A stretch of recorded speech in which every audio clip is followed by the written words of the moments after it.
replacing the EGR bypass valve on my 2015 Chevy Duramax, and this video is a complement the video, really good video that the 717 transporter has on his website.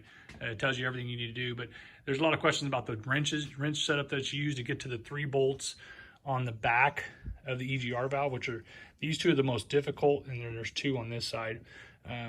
What I ended up using was a 13 stubby with a 13 end wrench on the end of it. Use electrical tape because it's pretty tight back in there in case it slipped. Didn't want it to slip off the nut or slip off and lose the wrench down behind the firewall.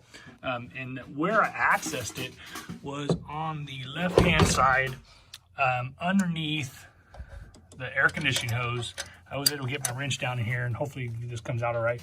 And with that electrical tape, I'd be able to flex it and get it over on the nut on both the top and the bottom nut on the left-hand side of the EGR valve, and it was able to easily get it on there and get it broke over. And then on the other side, on this side where the other 2 bolts are, just use the standard 13 millimeter long wrench box end. Hopefully that's helpful. That was one of the biggest questions I got when I started tearing this thing down. That was the most confusing because there wasn't a lot of detail in it, but that was a wrench setup. Hopefully you guys, this will work for you.